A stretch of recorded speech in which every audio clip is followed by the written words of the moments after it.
Yeah, so I have been doing some rapid response work with the OC Rapid Response Network, and last week there were crazy number of ICE arrests in the Santa Ana Immigration Court, and I got called down on Wednesday, and so I got involved with them trying to respond, figure out why people are getting arrested.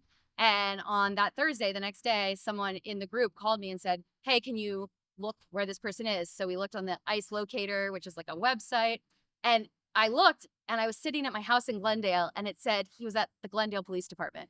I was like, that can't be right. Like, we don't, like, ICE doesn't have agreements with local police. But I went there and I confirmed that he was there, and now he is my client. My name is Sarah Houston, and I'm a managing attorney at Immigrant Defenders Law Center in downtown LA.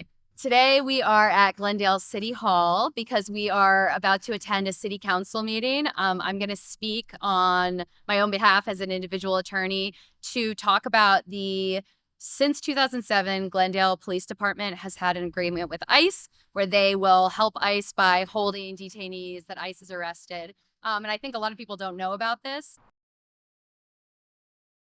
The biggest issue with this is there are certain rules and regulations that govern what ICE can do to detainees, how often the detainees need food, water, access to a toilet. There's certain like constitutional rights that are guaranteed through these, kind of memos of understanding.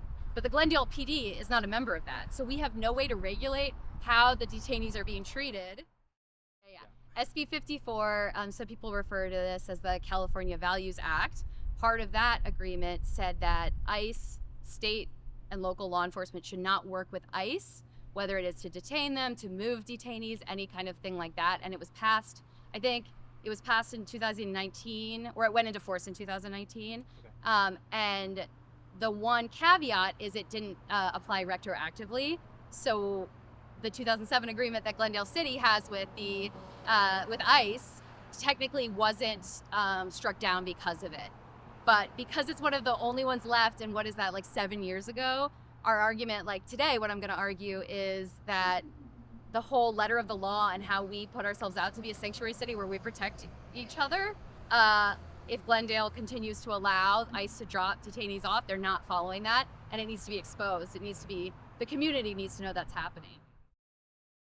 But when ICE is allowed to drop them off at a city or a state police department, they're not actually held to the same laws, and people like my client might not have access to water and food, which happened this last week. So I have two asks for you guys. The first is, can you look into this? Can we work with the Glendale Police Department to figure out, first, are we still going by this 2007 agreement that I have? It's an IGSA, Intergovernmental Service Agreement.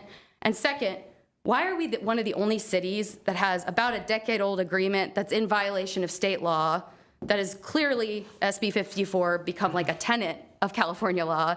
And can we work on something to maybe get rid of this so that we don't have violations like what happened this week? Thank you. For clarifying purposes, our PD is still in the back, so happy to have you have that conversation with them.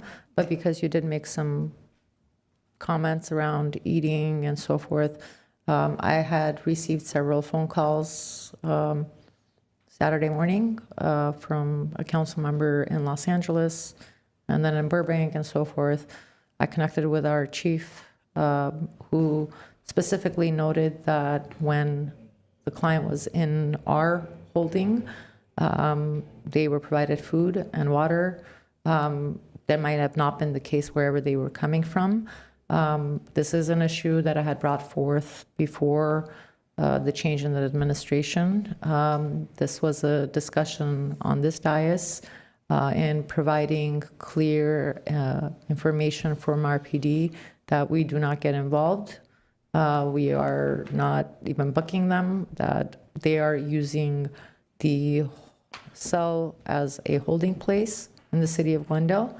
And so I think we've all continuously asked our chief to provide an update on the status. And so I think especially when it comes to treatment and food and our values here, I just wanted to make sure that you were clear on that those things are not happening here. And so I think when it comes to SB 54, the chief stood where you're standing now and talked about how we are in full compliance of SB 54. So that's where I'm going to leave it at. Okay. But I'll Plus, give you- our jails are way better than county jail. Yeah. In fact, Kiefer Sutherland paid up to $500 a night to stay in our jail to avoid county. So We cannot have a debate, ma'am. oh yeah, no, it's not a debate. I just wanted to clarify. Thank you. Just, Thank you. Okay. Thank you. Thank you for Thank bringing you. that to our attention.